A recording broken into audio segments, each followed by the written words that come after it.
ಎಲ್ಲ ಮಾರಮ್ಮಗಳ ತರ ಬೊಟ್ಟು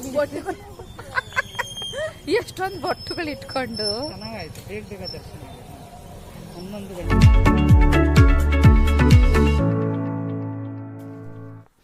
ಈಗ ನಿಮಿಷಾಂಬ ದೇವಸ್ಥಾನದಿಂದ ಮೈಸೂರಿನಲ್ಲಿರುವಂಥ ಜ್ವಾಲಾಮುಖಿ ದೇವಸ್ಥಾನಕ್ಕೆ ಬಂದಿದ್ದೀವಿ. ಜ್ವಾಲಾಮುಖಿ ಅಮ್ಮ ಬಂದು ಚಾಮುಂಡೇಶ್ವರಿಯ ತಂಗಿಯಂತೆ. ಹಾಗೆ ಇಲ್ಲಿನ ವಿಶೇಷ ಏನು ಗೊತ್ತಾ, ನಿಮ್ಮ ಆಸೆಗಳು ನಿಮ್ಮ ಇಷ್ಟಾರ್ಥಗಳು ನೆರವೇರಬೇಕು ಅನ್ನೋದಾದರೆ ಇಲ್ಲಿ ಬಂದು ಸಂಕಲ್ಪ ಮಾಡ್ಕೋಬೇಕಂತೆ. ಹಾಗೆ ಅಮ್ಮನವರ ಆಶೀರ್ವಾದವಾಗಿ ಹೂವು ಸಿಕ್ಕತ್ತೆ ಅಂತ. ನಿಮ್ಮ ಕೆಲಸ ಬೇಗ ಆಗೋದಾದರೆ ಹೂವು ಬೇಗ ಬೀಳುತ್ತೆ, ನಿಮ್ಮ ಕೆಲಸ ನಿಧಾನ ಆಗುತ್ತೆ ಅನ್ನೋದಾದರೆ ಹೂ ಕೂಡ ನಿಧಾನವಾಗಿ ಬೀಳುತ್ತೆ. ಇಲ್ಲ ನಿಮ್ಮ ಕೆಲಸ ಆಗೋದೇ ಇಲ್ಲ ಅಂದರೆ ಹೂ ಬೀಳೋದೇ ಇಲ್ವಂತೆ.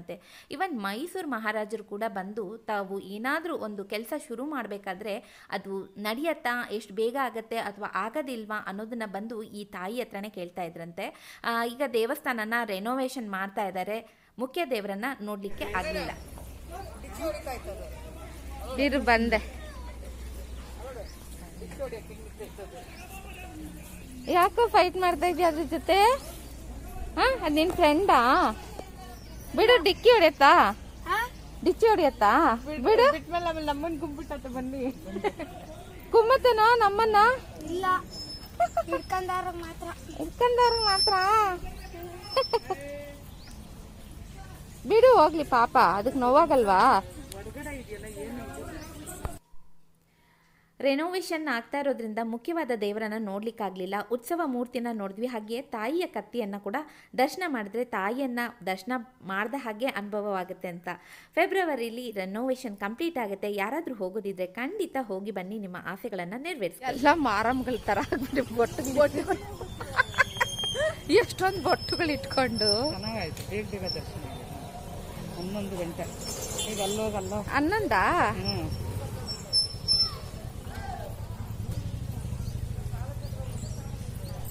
ಜ್ವಾಲಾಮುಖಿ ದರ್ಶನ ಆದಮೇಲೆ ಈಗ ಚಾಮುಂಡಿ ಹಿಲ್ಸ್ಗೆ ಹೊರಡ್ತಾ ಇದ್ದೀವಿ. ಮೇಲೆ ಏನು ರಶ್ ಇತ್ತು ಅಂತ ಅಂದ್ಕೊಳ್ತೀರಾ? ಇಷ್ಟೊಂದು ವೆಹಿಕಲ್ಸು, ಇಷ್ಟು ಜನ ಇರ್ತಾರೆ ಅಂತ ಎಕ್ಸ್ಪೆಕ್ಟ್ ಮಾಡೇ ಇಲ್ಲ ನಾವು. ಆದರೂ ಬಂದುಬಿಟ್ಟಿದ್ದೀವಿ, ಹೋಗಲೇಬೇಕು. 2.5 ವರ್ಷ ಆಗಿತ್ತು ನೋಡಿ ಹೇಗಿದೆ ಟ್ರಾಫಿಕ್ಕು. ಮುಂದೇನೂ ಹೋಗ್ತಾ ಇಲ್ಲ, ಹಿಂದೆನೂ ಹೋಗ್ತಾ ಇಲ್ಲ. ಸೊ ನಾವು ಮಧ್ಯದಲ್ಲಿ ಇಳಿದುಬಿಟ್ಟು ನಡ್ಕೊಂಡು ಹೋಗ್ಬಿಡೋಣ ಅಂತ ಇಳಿದು ನಡ್ಕೊಂಡು ಹೋಗ್ತಾ ಇದ್ದೀವಿ. ಸದ್ಯಕ್ಕೆ ಇವತ್ತು ಬಿಸಿಲಿಲ್ಲ, ಕ್ಲೈಮೇಟ್ ತುಂಬಾ ಚೆನ್ನಾಗಿತ್ತು. ಹಾಗೆ ದರ್ಶನ ಕೂಡ ತುಂಬಾ ಚೆನ್ನಾಗಿ ಆಯಿತು. ಸೊ ಎಲ್ಲರೂ ನಡ್ಕೊಂಡು ಹೋಗ್ತಾ ಇದ್ದೀವಿ. ನಮ್ಮ ಜಾಗ್ರತೆಯಲ್ಲಿ ನಾವಿರಬೇಕು. ಸ್ಯಾನಿಟೈಸರ್ನ ಅವಾಗವಾಗ ಬಳಸ್ತಾ ಇರಬೇಕು. ಮಾಸ್ಕನ್ನಂತೂ ಕಡ್ಡಾಯವಾಗಿ ಬಳಸಬೇಕು. ತುಂಬ ಜನ ಮಾಸ್ಕ್ ಹಾಕ್ಕೊಂಡಿದ್ರು, ತುಂಬ ಜನ ಮಾಸ್ಕ್ ಹಾಕ್ಕೊಂಡಿಲ್ಲ. ಅದು ಅವರವರ ಇಷ್ಟ ಅಲ್ವಾ? ಆರೋಗ್ಯದ ಕಾಳಜಿ ಇದ್ದರೆ ಎಲ್ಲವನ್ನ ಫಾಲೋ ಮಾಡಬೇಕು. ಸೊ ಈಗ ನಡ್ಕೊಂಡು ಹೋಗ್ತಾ ಇದ್ದೀವಿ. ಅಲ್ಲಿ ಮುಂದೆ ಹೋಗೋಣ ಬಾ, ಕ್ಲೀನಾಗಿ ಐತಲ್ಲ. ಬಾಯ್. ಸುಸ್ತಾಗಿ ಹೋಗಿದ್ದೀವಿ. ಬಾಯ್. ಬಾಯ್ ಹೇಳ್ತಾವಳೆ. ಹಾಯ್, ನಾವು ವಾಕಿಂಗ್ ಹೋಗ್ತಾ ಇದೀವಿ. ಹೇಳು ಇನ್ನು ಯಾಕೆ ವಾಕಿಂಗ್? ಚಾಮುಂಡಿ ಬೆಟ್ಟಕ್ಕೆ, ಚಾಮುಂಡಿನ ನೋಡಕ್ಕೆ ನಡ್ಕೊಂಡು ಹೋಗ್ತಾ ಇದೀವಿ. ಗಾಡಿಯಲ್ಲಿ ಅವ್ನು ಡ್ರಾಪ್ ಕೊಟ್ಟಿಲ್ಲ ಡ್ರೈವರು, ಅದಕ್ಕೆ ನಡ್ಕೊಂಡು ಹೋಗ್ತಾ ಇದೀವಿ. ನೀವು ಜೊತೆಲಿ ಬನ್ನಿ. ಸಾಕಾಗೋಗಿದೆ ಬನ್ನಿ. ಬಟ್ ಬಿಸಿಲಿಲ್ಲ, ಮಳೆ ಇಲ್ಲ. ಹಾ, ಎಲ್ರು ಸುಸ್ತಾಗ್ಬಿಟ್ರ ಮೆಲ್ಲಗ್ ನಡ್ಕೊಂಡ್ ಬರ್ತಾ ಇದ್ದೀರಾ? ಮುಂದೆ ಗಾಡಿ ನೋಡ್ಕೊಂಡು ಹೋಗಿ ಅವ್ರು ನೋಡ್ಕೊಂಡ್ ಬರ್ಬೇಕು. ಇವ್ರು ನಮ್ಮ ಅಕ್ಕ ಯೂಟ್ಯೂಬ್ ಹಾಕಿ ಚೆಕಿಂಗ್ ಮಾಡಿ ಮಾಸ್ಕ್ ಹಾಕು ನೋಡಲ್ ಬರ್ಕೊಂಡು ಕೂತವನ ಮಾಸ್ಕ್ ಮನೆ ಹಾಕು. ಇಲ್ಲಿ ನಮ್ಮ ಯಜಮಾನ್ರು ಒಬ್ರು ಮಾಸ್ಕ್ ಹಾಕು ಅಂತಾರೆ. ಕೇಸ್ ಬರಂಗಿಲ್ಲ, ಒಂದು 250 ರೂಪಾಯಿನೂ ಕೊಡಲ್ಲ ಅಂತ. ವಾಯ್ಸ್ ಓವರ್ ಮಾಡಿ, ಈ ಅಮ್ಮನ ವಾಯ್ಸ್ ಹಾಕ್ಬೇಡ. ನನ್ ವಾಯ್ಸ್ ಚೆನ್ನಾಗಿದೆ. ಸಬ್ಸ್ಕ್ರೈಬರ್ ಎಲ್ಲ ಹೋಗ್ಬಿಡ್ತಾರೆ. ಯಾರು ಹೇಳಿ, ಇನ್ನೂ ಜಾಸ್ತಿ ಬರ್ತಾರೆ. ಗೊಗ್ಗಯ್ಯ ನೋಡಿದ್ರೆ ಬರೋದು. ಏನು ಗೊಗ್ಗ ಇಲ್ಲ ಪಗ್ಗ ಇಲ್ಲ, ಏನಿಲ್ಲ. ಇವಳು ಫಸ್ಟೇ ಇವಳನ್ನ ನೋಡ್ಬಿಟ್ಟು ಪಟ್ಕೊಂಡ್ಬಿಟ್ಲೇನೆ ಅವಳು. ಅಕ್ಕ, ಈಗ ನೀವು ಮಹಿಷಾಸುರನ ದೊಡ್ಡ ಮೂರ್ತಿಯನ್ನು ನೋಡ್ತಾ ಇದ್ದೀರಾ. ನಾವು ನಡ್ಕೊಂಡು ಹೋಗ್ತಾ ಇದ್ದೀವಿ. ಜನ ಅಲ್ಲಲ್ಲಿ ನಿಂತು ಫೋಟೋನ ಕ್ಲಿಕ್ ಮಾಡಿಸ್ಕೊಳ್ತಾ ಇರೋದು ಕಾಮನ್ ಆಗಿತ್ತು.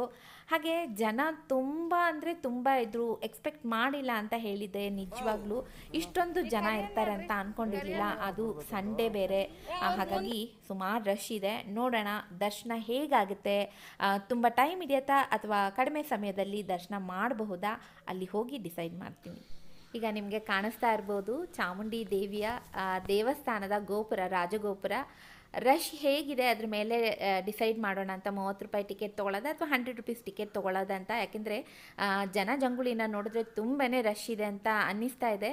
ಹಾಗೆ ಒಳಗಡೆ ಏನು ವಿಡಿಯೋ ಮಾಡಲಿಕ್ಕೆ ಬಿಡೋದಿಲ್ಲ. ಹಾಗೆ ಚಾಮುಂಡಿ ಹಿಲ್ಸಲ್ಲಿರುವಂಥ ಇನ್ನೊಂದು ಶಿವನ ದೇವಸ್ಥಾನವನ್ನು ನಾನು ನೆಕ್ಸ್ಟ್ ವಿಡಿಯೋಲಿ ತೋರಿಸ್ತೀನಿ. ನಿಮಗೆ ಈ ವಿಡಿಯೋ ಇಷ್ಟ ಆಗಿರುತ್ತೆ ಅಂದ್ಕೊಳ್ತೀನಿ. ಇಷ್ಟ ಆಗಿದ್ರೆ ನನ್ನ ಚಾನಲ್ಗೆ ಸಬ್ಸ್ಕ್ರೈಬ್ ಮಾಡ್ಕೊಳ್ಳಿ. ಹಾಗೆ ಈ ವಿಡಿಯೋನ ಆದಷ್ಟು ಲೈಕ್ ಮಾಡಿ, ಕಮೆಂಟ್ ಮಾಡಿ, ಶೇರ್ ಮಾಡಿ, ಪಕ್ಕದಲ್ಲಿ ಬರೋ ಬೆಲ್ ಐಕನ್ನ ಮರಿದೆ ಕ್ಲಿಕ್ ಮಾಡಿ. ಇದೇ ರೀತಿ ಇನ್ನೊಂದು ವಿಡಿಯೋದೊಂದಿಗೆ ಭೇಟಿ ಆಗ್ತೀನಿ. ಅಲ್ಲಿವರೆಗೆ ಟೇಕ್ ಕೇರ್, ಬಾಯ್ ಬಾಯ್, ನಮಸ್ಕಾರ.